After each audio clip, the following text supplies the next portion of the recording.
entering the race in 2010 to run for school board trustee was very much a reaction to how much I love education, how much I appreciate it, how much I value it, and how it is a core value for me and my family to want to then serve other people.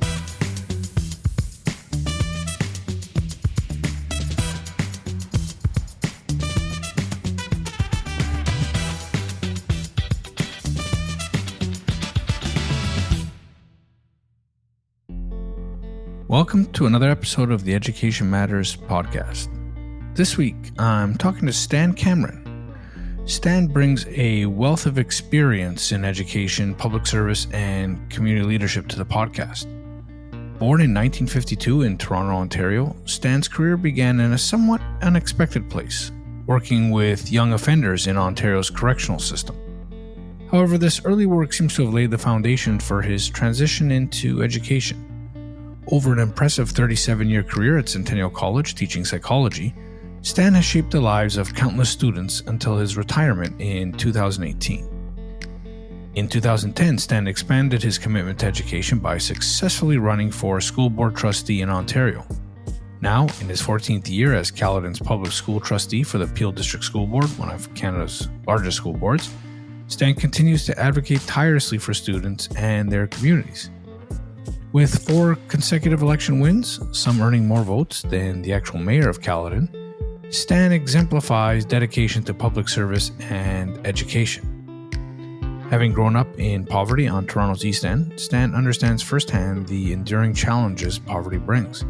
And as you'll hear in this podcast, I think this experience fuels his lifelong commitment to serving others. Whether through decades of volunteering at the Bethel Hospice, his ongoing blood donations to Canadian Blood Services, his work as a professor, or his leadership as school board trustee, Stan truly embodies the belief that education can and does change lives. Simply put, Stan is one of the finest human beings I've ever had the pleasure of knowing, and I hope that sharing his story reminds the audience of the profound impact education and community service can have on others.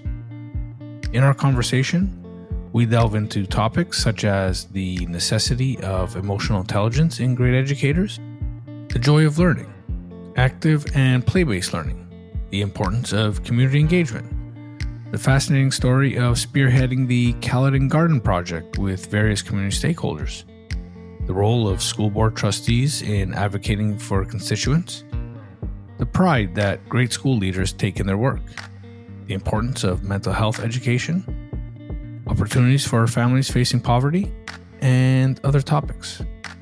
Now, for my conversation with Stan Cameron. Welcome to the podcast. How are you, my friend? I'm well, Jason, and thank you for the invitation to do this. Well, it's actually my pleasure to have you here, Stan. We've known each other for a number of years in a few different roles for both of us in and along the education system. And I'm really excited to share your perspectives with the audience. At this stage, I would have given you a proper introduction, but can you perhaps update us into what keeps you busy these days? Yeah, thanks, Jason. And I think we've known each other for 10 years at least when I do my own calculations. So it's been a wonderful friendship, and thank you for that. The current status for me in the world of education is I am a school board trustee representing Caledon on the Peel District School Board. I'm sure for your listeners, they would know perhaps that Caledon is part of the Peel region along with Brampton and Mississauga. I'm in my 14th year as a school board trustee for Caledon on the Peel Board, and so that takes me midpoint of my 4th term, because each term is 4 years. And so the first 3 years represented 12. Now I'm in the middle of the 4th term, so I'm at 14 years. And so the next election is October 26, 2026. So lots of thinking about what I might like to do next. But I can tell you that I really enjoy this role. It's a role that fits for me in terms of an ability to advocate for constituents, children, families, staff members at schools and in our board, in our community. That is a role that I take very seriously, and I really very much enjoy it.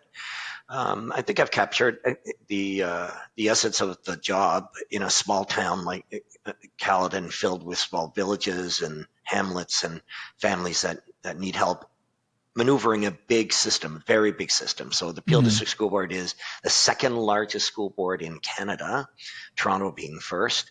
And we serve over 150,000 children and their families, and in 260 schools, 261 when we count virtual schools, which we do have.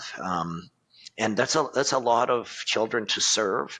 And this year, the 2024-2025 budget is $2,126,000,000, and the tall order is not only how to approve that budget, but also how to ensure that it is spent in the best way to serve the greatest number of students, families, staff members, and the communities.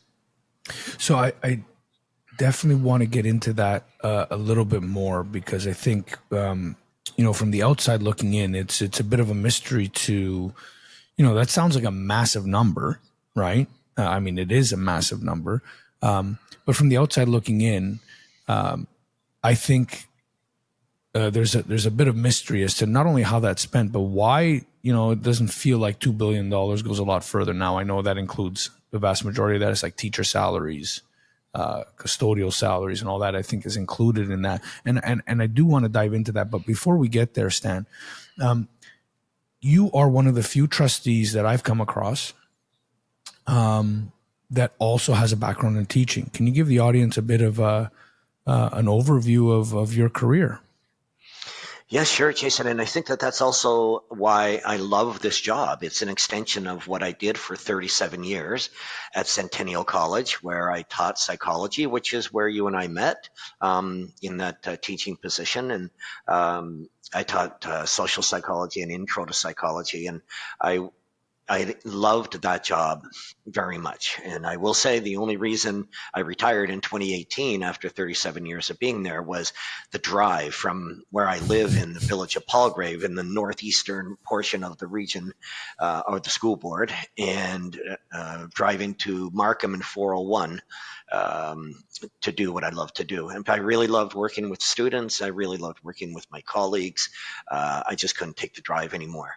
But that was a labor of love to do that. And so when in 2010, when this opportunity to run for school board trustee, keeping in mind I was still at the college until 2018, so should I win, I would be putting in the effort to two jobs, if you like, until I would decide to retire. So entering the race in 2010 to run for school board trustee was very much a reaction to how much I love education, how much I appreciate it, how much I value it, and how it is a core value for me and my family to want to then serve other people. I think serving,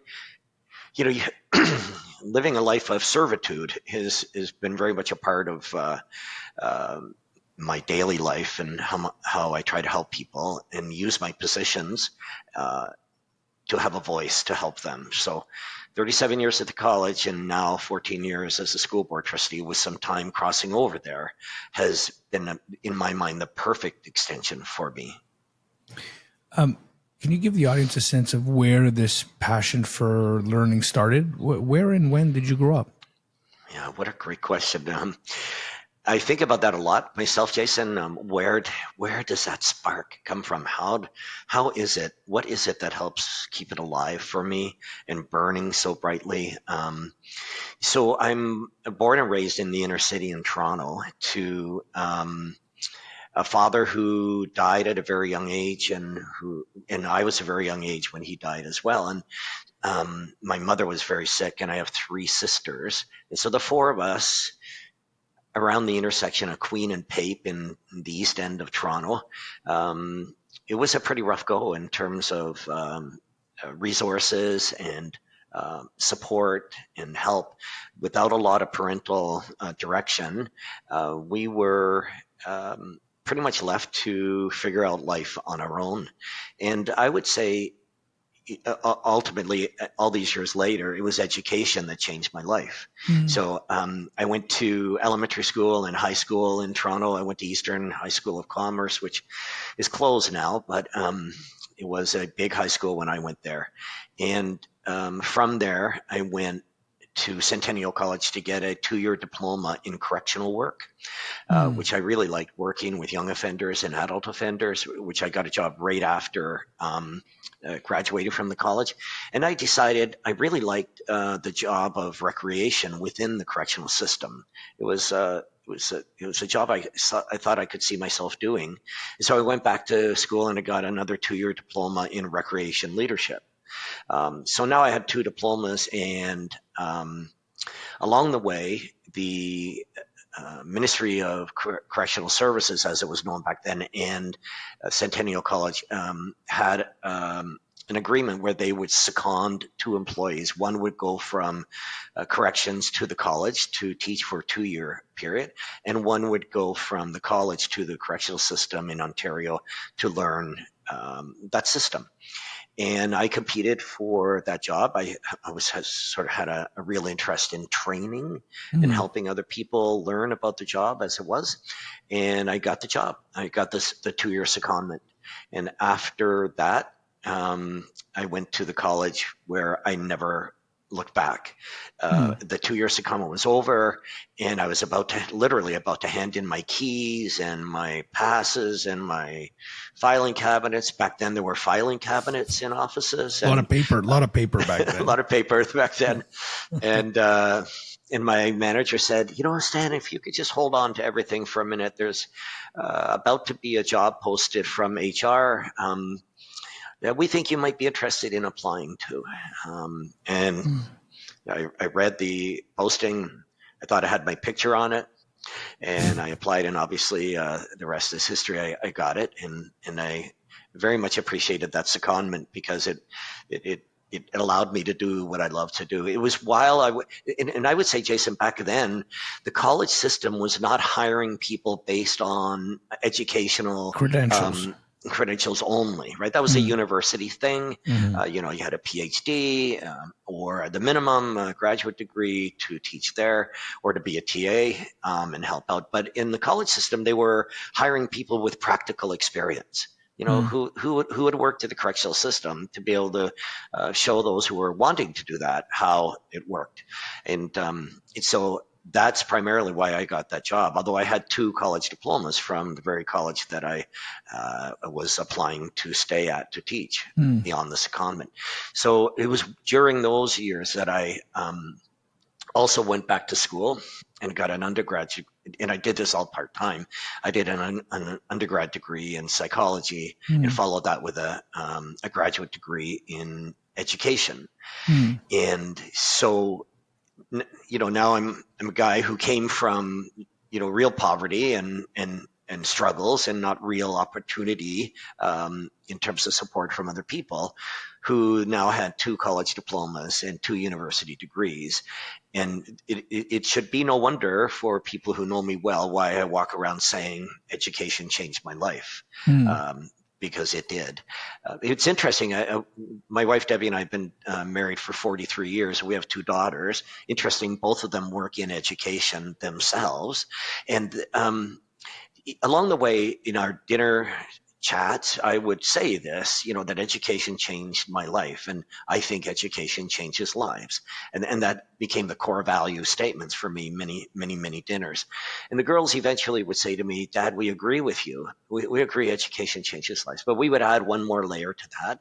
And it would be that educators change lives. And I think there could be no argument with that, for sure. Yeah. Well, I know this is something that we had in common when we first met. We must have talked about this, over a decade ago, I think. My father instilled the same lessons in me, came from really, destitute, poor, I think is probably the most accurate way to describe, loving family, but with no means.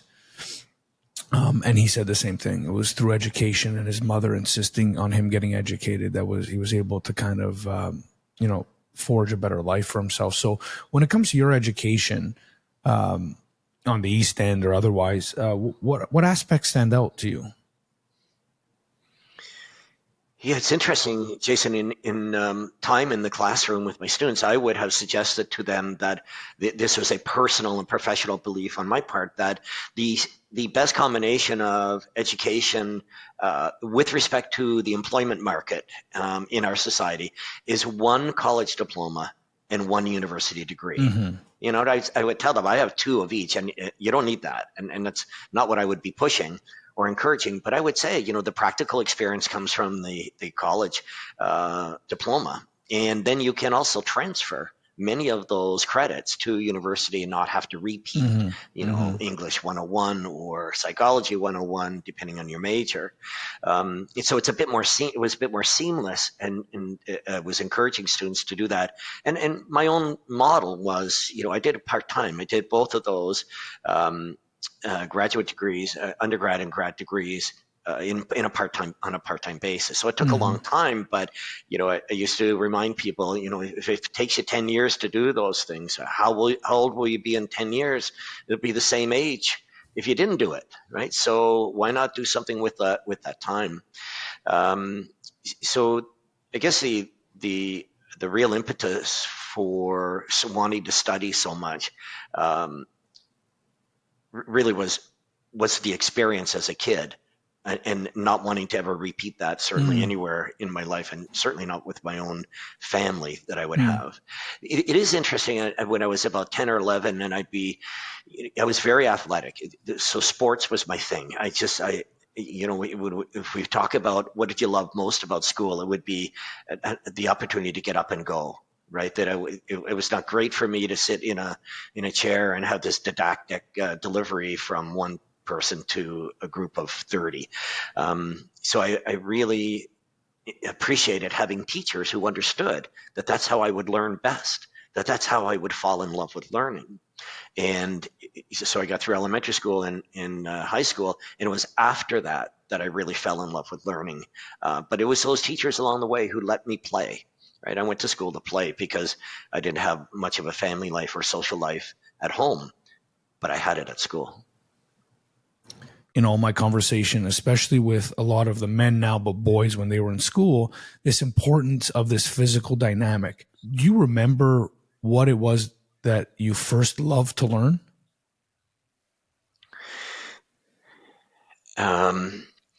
First loved. So you're talking about go back to elementary school Yeah, and sort what of, was the first thing or that you remember loving to learn in school? yeah, yeah. It was always physical education. It was not an academic subject, so to Mm-hmm. speak, but it was this love of being a leader on the field, learning to be a teammate on the ice, helping work together on the soccer pitch, Mm. joining teammates in volleyball tournaments and basketball tournaments. So there just didn't seem to be a sport that I didn't like. I couldn't always participate because I didn't always have money, Mm. to be able to do that. I think we're way better at that today, Jason. And certainly in my role as a trustee, I see how children who don't have much will still be involved, will still be included, will still have the opportunity. That wasn't quite the case for during my time, Mm. for those who didn't have. But yeah, for me, it was physical education. And that's why I'm really grateful for all those teachers who just let me play, because it allowed me to learn other Mm. subjects as well. I was athlete of the year at two different schools, my grade 8 graduation and my grade 13 back then graduation from high school. And, I'm sure my mother would have liked me to have some other uh, Awards. awards, but this was who I was at the time, and I used it in the most positive way. I mean, I didn't hang around at Queen and Pape and That's right. with other people in the streets. I was playing. I'd stay on the local hockey rink, outdoor hockey rink until 9:30 at night, until we couldn't see anymore and the lights went off. So there was nothing mischievous to get into for me because it was athletics all the time. Mm. Yeah. Yeah, and I'm going to do a show dedicated to that because I think I'd like to explore a little bit more as to what dynamics we have created now in the school system that allow boys and girls, of course, to explore this kind of intuitive physical learning. And I feel that there should be more opportunities. I don't feel, at least in my kids, what I see in my kids' school, that they're moving enough.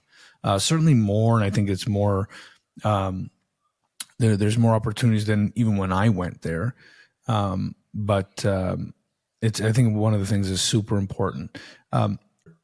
What areas did you study that most impacted how you think and how you've worked over the last, say, 37 years? What discipline, what studies impacted you most?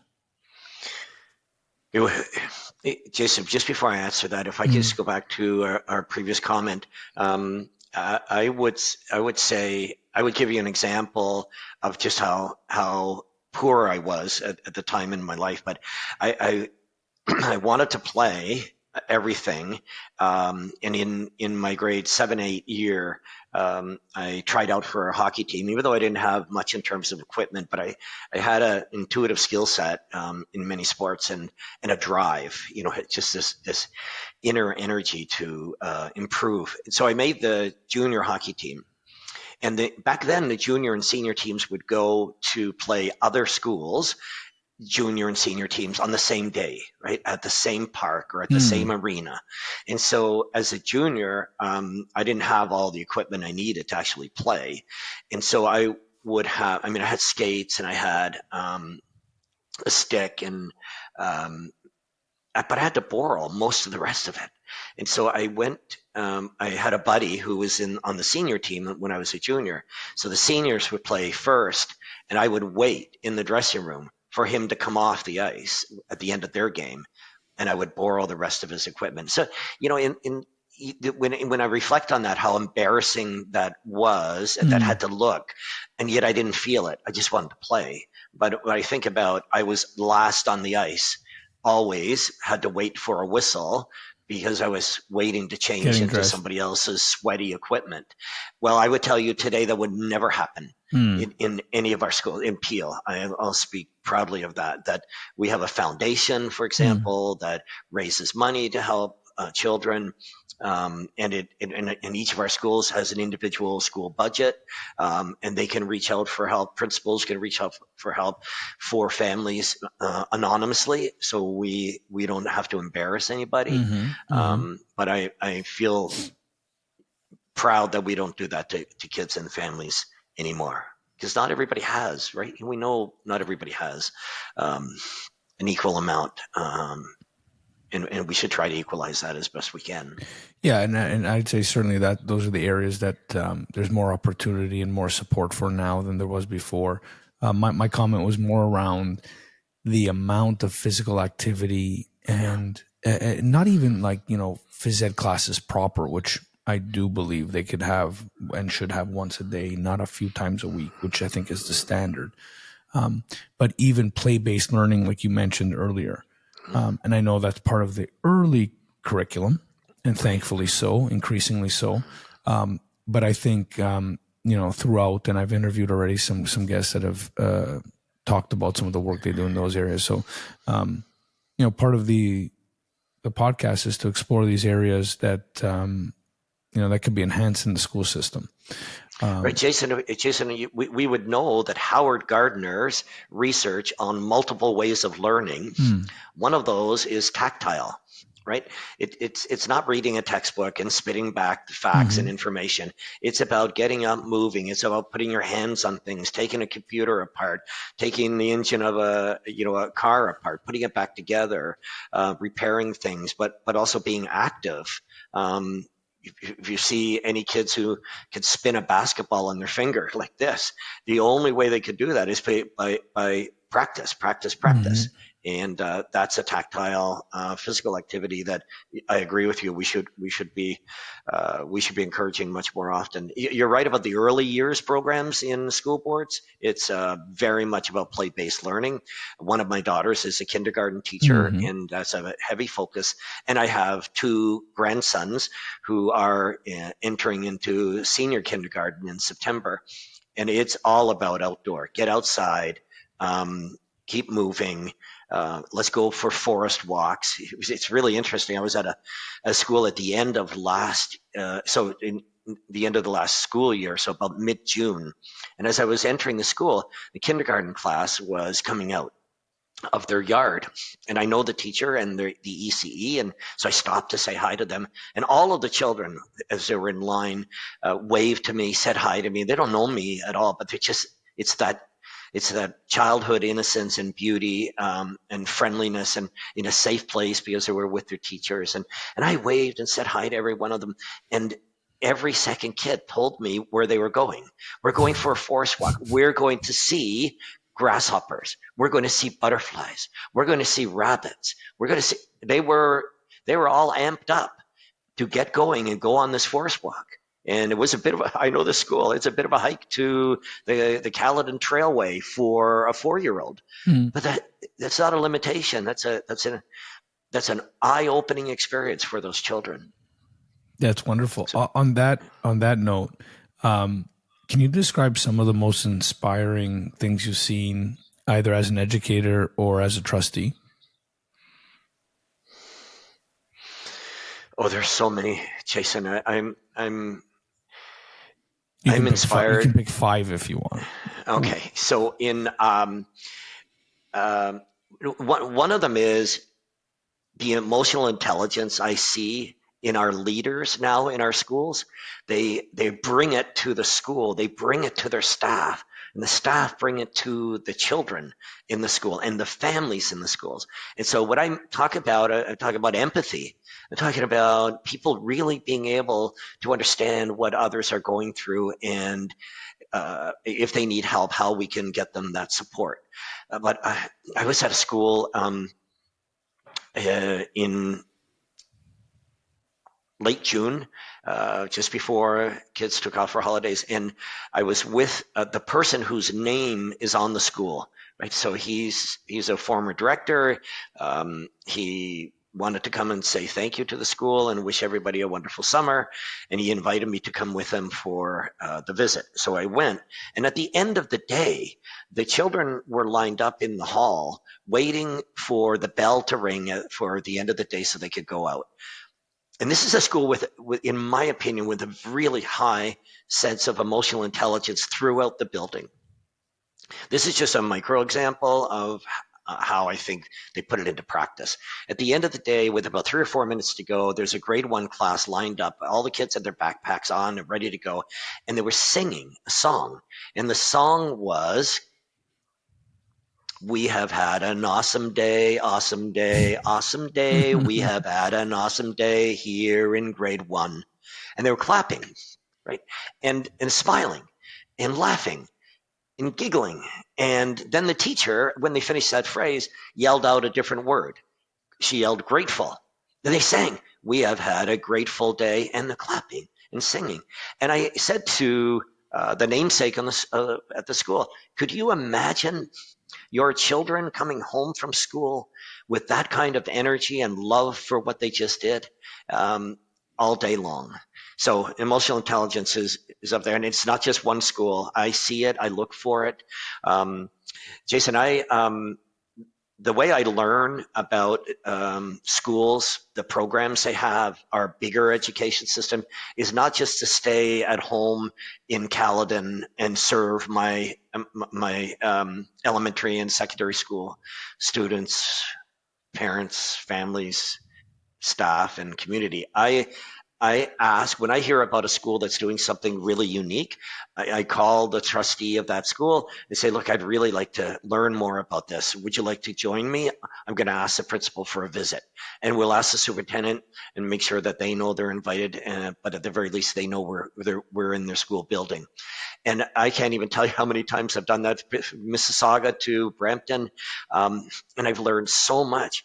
So I think what is really inspiring is how the prideful level of our staff, our leaders in our schools, how prideful our students feel about their schools, and they want it to do well. They want everyone to be well. They love the opportunity to shine the light on everything that their schools do. So I think pride is a really big thing. It's a really important thing.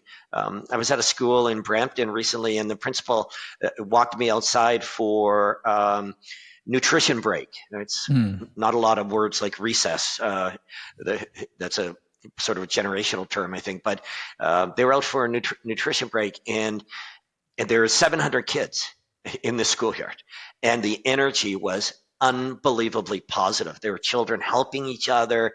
The principal called over a group of boys, and they're the leaders of some club at the school. And he asked them to share with me what the club is about and what their roles are.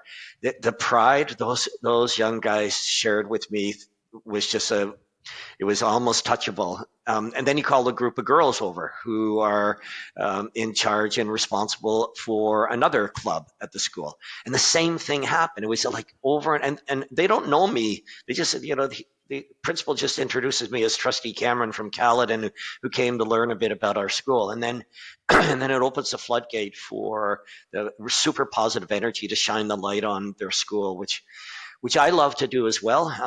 I will say that I spend a lot of time in local and provincial media. There are Public School Board Association produces a media report every day, and they will print links to the stories that are happening in schools if they're covered by the local media first.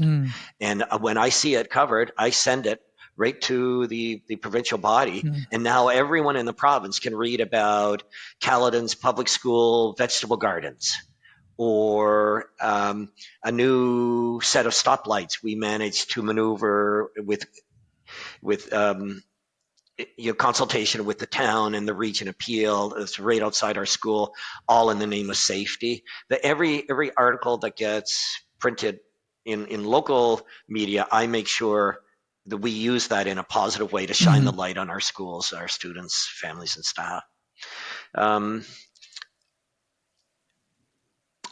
I think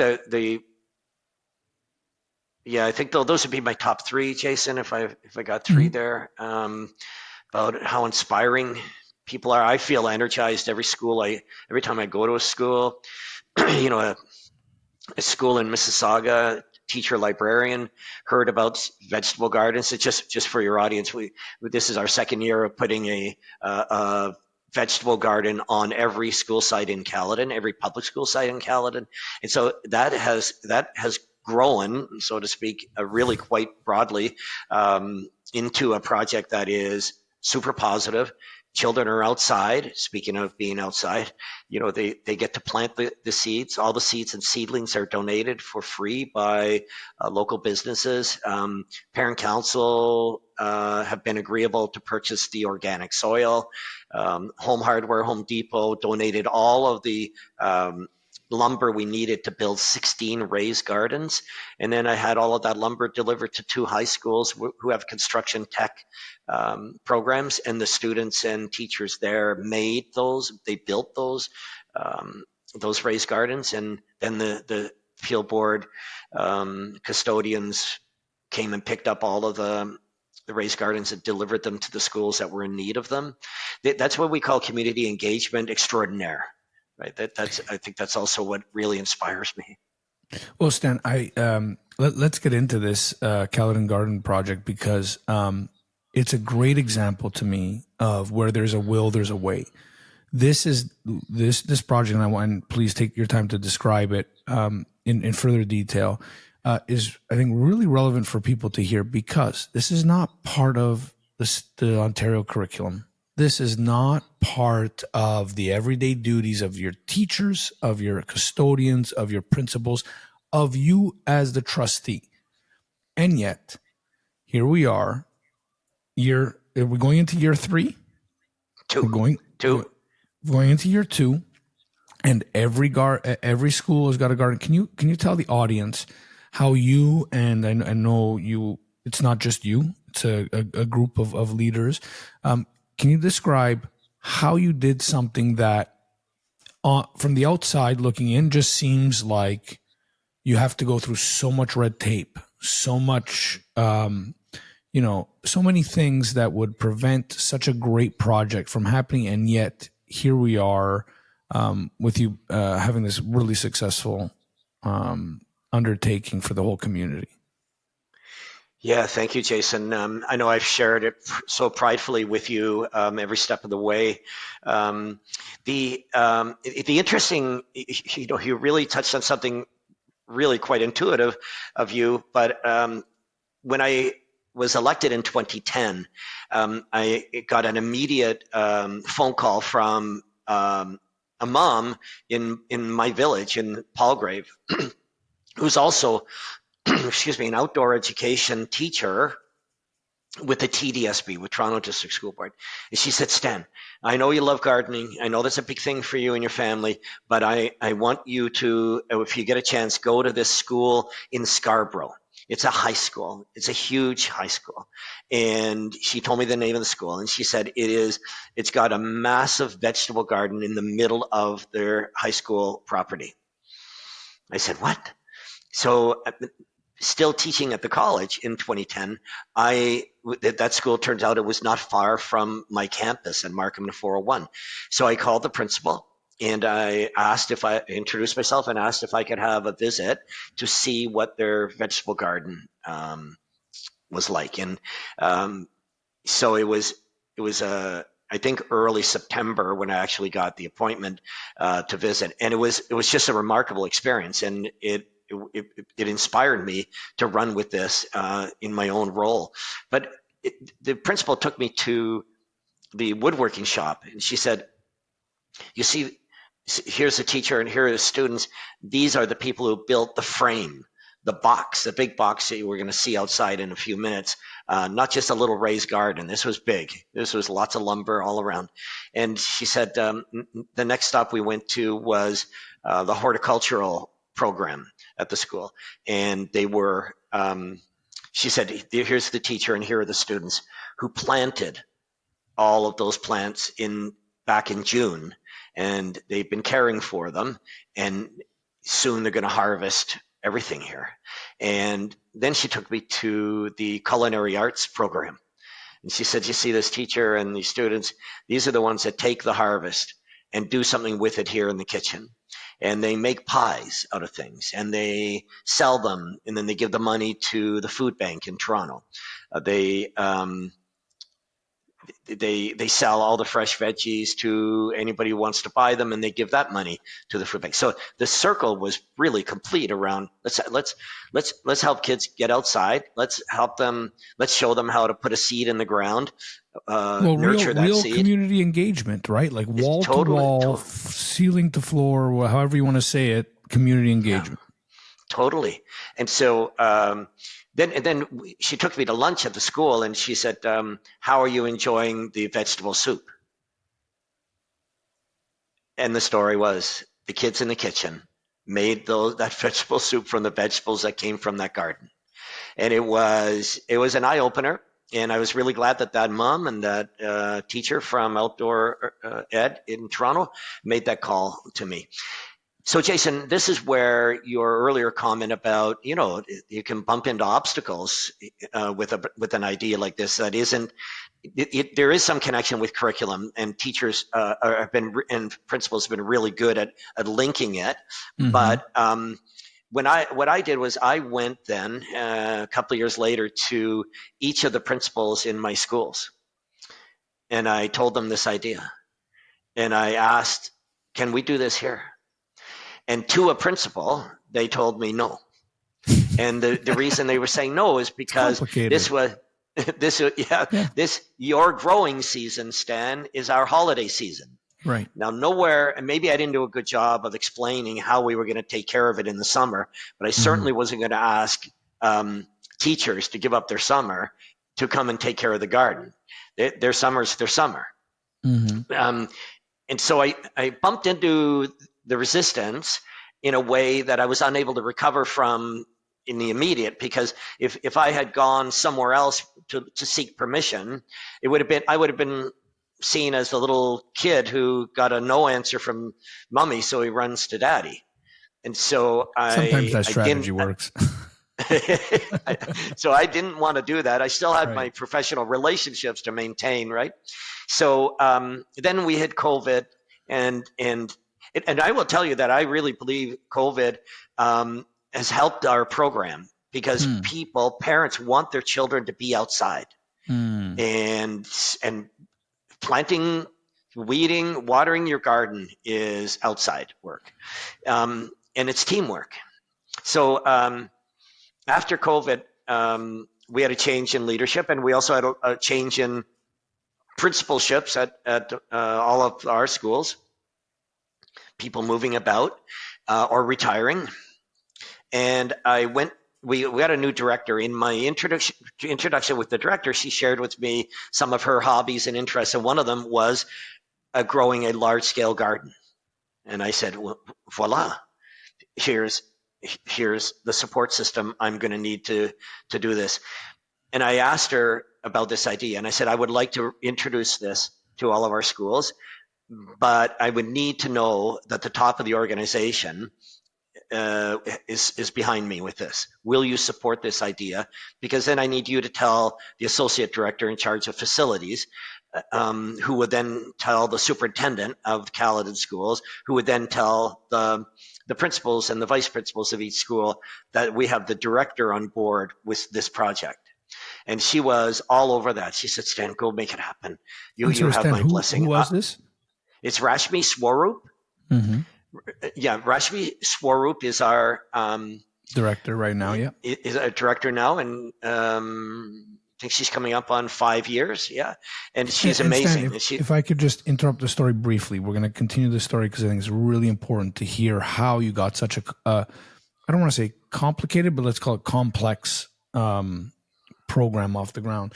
But I do want to ask, because you mentioned Rashmi and the support she gave you. What kind of qualities do you admire? Because she's obviously not the first director you've worked with in your 14 years. What qualities do you most admire in really great directors of education? Yeah, because directors of education historically have been teachers originally, and move through the system maybe to become, teacher lead, vice principal, principal, then maybe associate director or a controller, and then move into the big position. And Jason, interesting, I'm not sure if your listeners would know this, but the director is the boss, if you like, the supervisor of all the employees in your school board. Of course, they do that with a cascading effect of associate directors break down to handle a number of people, and superintendents are in charge. It's just a different title in some other jurisdictions. Other jurisdictions would recognize the director as the superintendent of the district. So in Ontario and a few other provinces is director. Right. So but however, the director has one supervisor as well. And it's the board of trustees. So we are a board of 12 members. The 12 of us are the boss, if you like, of the director. So that working relationship is really important. So I would tell you that I have seen the directors I have seen who have been the very best to work with, because they're the operational side of a school board. We are the governance side, and we have to try to stay in our lane around responsibilities. But it's empathy. It is the single biggest quality I have learned to appreciate from directors I have worked with. When they have high degree of empathy, that emotional intelligence as well, they have an ability to recognize what families are going through, maybe what trustees are going through, maybe what limited budget does to people. And they have the strategic know-how in many cases on how to address some of those overarching concerns. I really have learned to appreciate that. I mean, these are knowledgeable people. They are great problem solvers. But it's their empathy that allows them to be so connected with so many people that they have to work with. Wonderful. Wonderful. Thank you for that brief detour, Stan. So Rashmi supports your project. She's passionate about it. From my understanding, she helps sort of just coalesce the idea across the system, right? In particular in Caledon, Right. and maybe pick it up from there. So then where do you go to actually like get shovels in the ground, get parents on board, get kids working? What does that look like?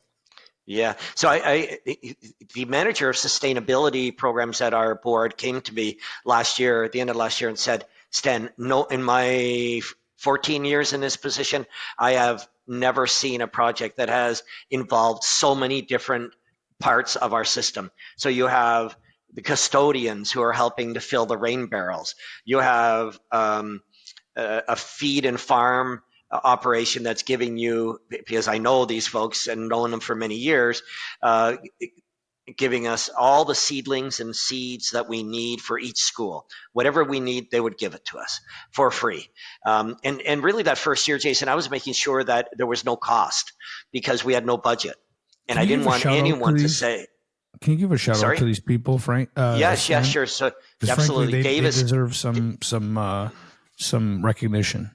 Yeah, the Davis family operates Davis Feed and Farm in Caledon East, and they were, I went to talk to them because I've known the family since 1975, and I went to talk to them and I said, look, we're going to do this project. Can you help us in some way? And they said, just tell us what you need, and we will order it for you, and no charge. We're happy to support this. This is the life we live in the world of farming. And then all the schools came on board, and I went back to Davis Feed and Farm and said, when I talked to you, I didn't actually have a number of schools, and now I have the number. It's every school in Caledon. That's 16, 2 secondary schools and 14 elementary schools. They all are on board. Now, I don't want to push my luck here, but if there's a gap between what you thought you could give to us and what we would need, I'll fill in the gap. Just tell me if you have an upper limit. And they looked me straight in the eye and said, Stan, you don't have an upper limit on what you need for your schools that we can't help you with. I was like, that was a start of, I'm not meeting anyone who will say no. Glen Echo Nursery in Caledon East is another one. Gave us seeds and seedlings. Well, big shout out to Glen Echo and the Davis family there for helping out. And I just kind of wanted to recognize them because I feel that when there's a will, there's a way, right? Yeah. And you you gave me this wonderful saying, Stan. Go to the green lights. Go to the people that want to help. And I've always kept that in mind. And I think that's a great saying for people in your position as other trustees, I hope listen to this, and directors of education. You will find those that believe in your idea. You just have to get the ball rolling. Okay, so now you've got the trustees on board. You've got the principals on board. And then here's where I think it gets magical. You've got the community on board. These are businesses in the community that want to help. I think there's way more of these folks out there than we think about on a day-to-day. So now you have the community helping. Take us through how it actually happens now.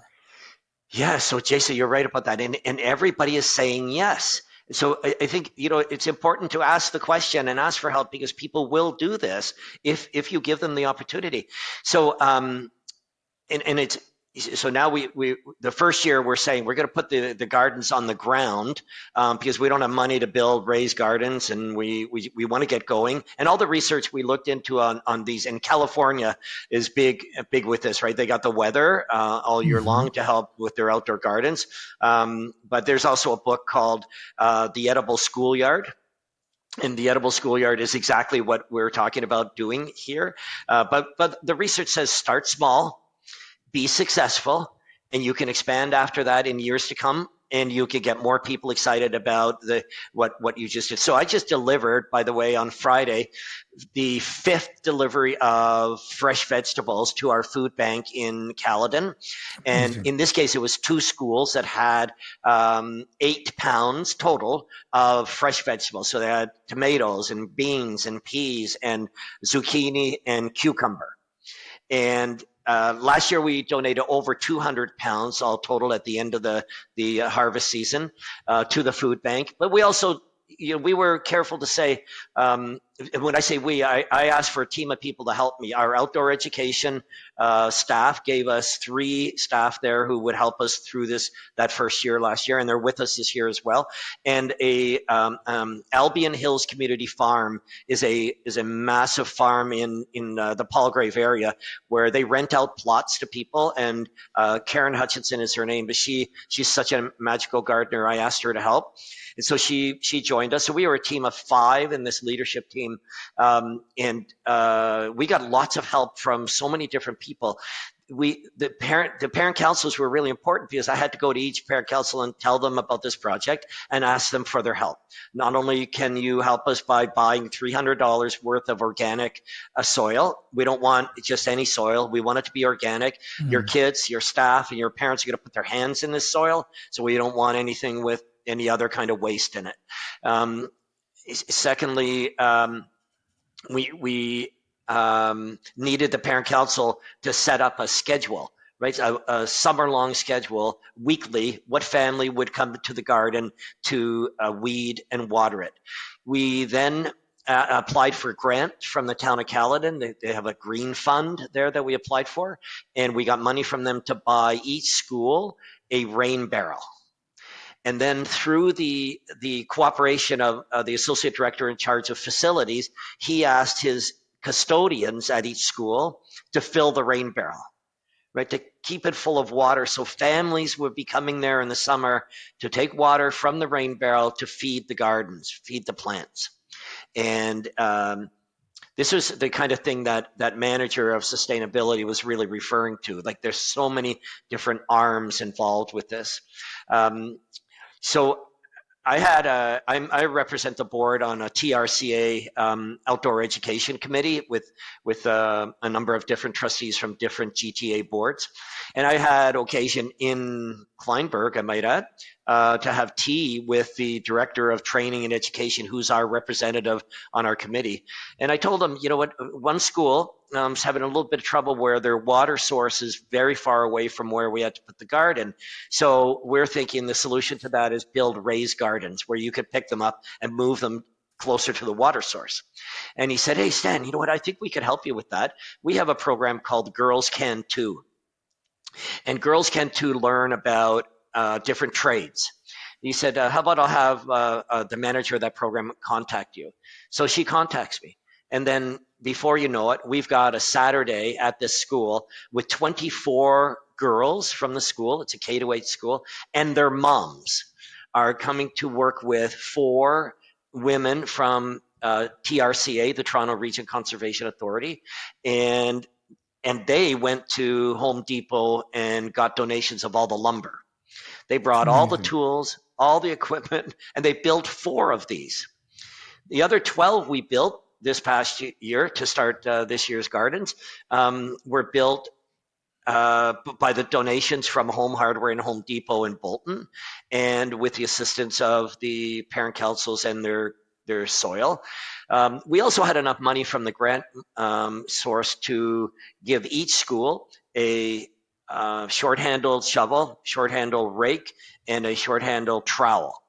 So each school had some tools that they could work with if their parents who were coming didn't have any. And this was a community engagement extraordinary example as well, where we just, and honestly, Jason, I've been expecting people to say no, and not one person has said it. So we owe the TRCA, we owe Home Depot, Home Hardware, Davis Feed and Farm, Glen Echo Nursery, all the appreciation, and parents, parent councils, and custodians, all of the thanks that we could give them, because it's with their cooperation we're able to do this. Well, I Thank you for sharing that, Stan. I love it as a story because I think there's so much that we can be doing by using the school or school system as the locale of community engagement.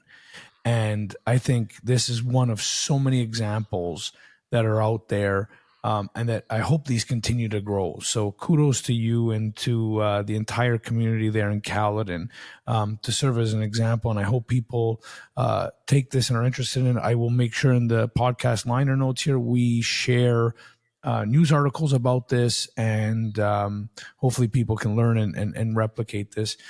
We are getting close to time, and I do want to ask you a couple questions because, again, your very unique perspective as an educator, as an administrator. If you look forward, say, I don't know, 20 years out into the future of education, 30 years out, what does it look like to you? Yeah, the the crystal ball look. Yeah. Well, I see learning to be very different in 20 years, not unlike 20 years ago. It was different then than it is today. One of the things that I read an amazing article by Lee Shulman, who's a psychology professor at Stanford University. And the title of the article is Toward a Pedagogy of Substance. And he would say the best teachers in the world today, and I want to say that this will still apply in 20 years, in my opinion. The best teachers in the world today do or are these three things. They care deeply about the students that they teach. They are subject knowledge experts. And they know how to stand and deliver, reference to a movie, to stand and deliver to the students of the day. So when you were in school, you learned a certain way. And teachers taught a particular way, as it was for me. Students today learn in a very different way than we did. And I see in 20 years' time them learning in a different way where the best teachers of the day in 20 years will know how to do that. And it will not be this didactic, sit down, listen to me, take notes as I speak to you. It won't be this lecture at any level. It will be a very active form of learning. I think we will have progressed to recognize. It's very interesting, Jason, at the college, I would take a long walk down a long corridor at our campus to get to my office, and I could hear noise coming from a classroom. And I would say to myself intuitively, that's an early childhood education classroom. Excuse me, because there are no tables, no chairs. Everything's moved back. The students are all sitting on the floor, or they're standing up, presenting, or they're acting, or they're very involved physically. Now that's the nature of their program that they're learning about. But I think for every subject, it is going to be like that. If you're learning geography or history or math, that there are ways to do this in a much more active than what we've been through here. And I think the more we lean on that emotional intelligence piece, and the more empathy our staff have for children and their struggles and their issues and their families, the more we will have children who will be more successful as learners. That's a big focus for me, Jason.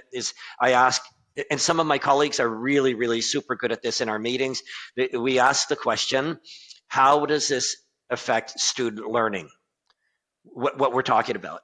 If it doesn't affect student learning, can we bring it back? So subjects might look like this, but we need to narrow it to student success, student academic achievement. That's our responsibility to do that, including when we approve a budget of $2,126,000,000. Well, so I asked you the crystal ball question. Now, if say money was an issue, and you had a magic wand and could do anything to solidify the gains in education or to improve education 50 years out from now, What would you do? So the focus would still be on student success. And for me, subjects, areas, not subjects, but areas of challenges for our children and our families and our staff around mental health would take priority. That we would put more money into helping everybody cope and deal with some of the trauma they have experienced in their lives and some of the effects of experiences they've had in their lives. I would see us being better at being able to help people actually be successful, as more successful, without those struggles getting in their way. Yeah, that's a Uh, 50 years out. That's a that's a I that's know. a, that's a great question, but it's a tough one to put a finger on. Well, I think you did. That was a great answer. So, Stan, to wrap up, you've always recommended, and already on this podcast, you've given me several things that I've got to go read. But for the audience, a book, a podcast, a movie, Yeah, an album. What would you recommend? What would you yeah. recommend for our, I love our this. audience? Love this. Love this, Jason. Love this. Because these are teachable moments, right? We get to share it with many, many more people. And I know you never will forget this, but run to the green light.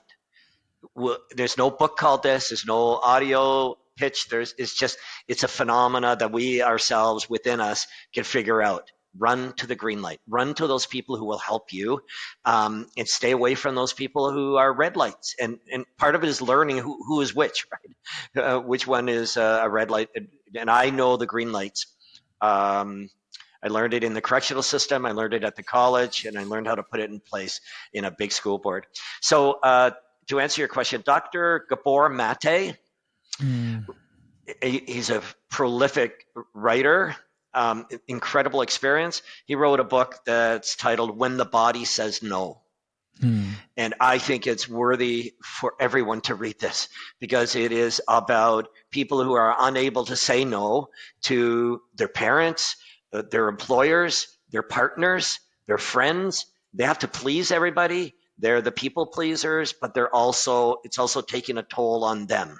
mm, And When the Body Says No is an incredible book about examples in hospitals where Gabor Mate was introduced to patients who had physical symptoms, but doctors were unable through tests to find the source of that. Then mm, he as a psychiatrist would do the interviews and realize, oh yeah, you've been unable to say no to your mother even as an adult, because you do not want to disappoint her ever. So When the Body Says No is a great one. I Mark Bezos is a not a common name that people would know. He didn't write a book, but he did a TED Talk.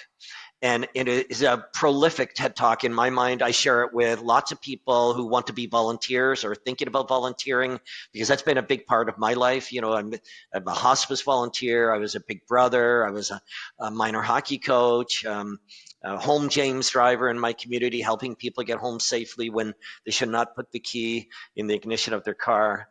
But Mark Bezos did this TED Talk. It's titled "A Life Lesson from a Volunteer Firefighter," and mm, one of his final words on the TED Talk is, "If you have something to give it now. Well, don't wait. mm. Help other people where you can." But it's really funny. It's a very humorous presentation. And the third thing I would suggest was, in my world of hospice care as a volunteer, and I'm in my 11th year now at Bethel Hospice in Caledon. He wrote a book called The Four Things That Matter Most.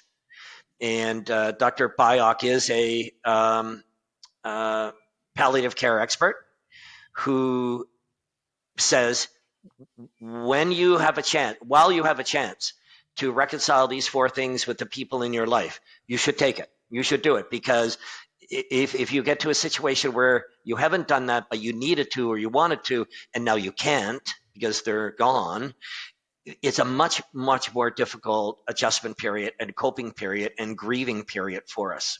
And these are the four things. I forgive you. Please forgive me. Thank you. And I love you.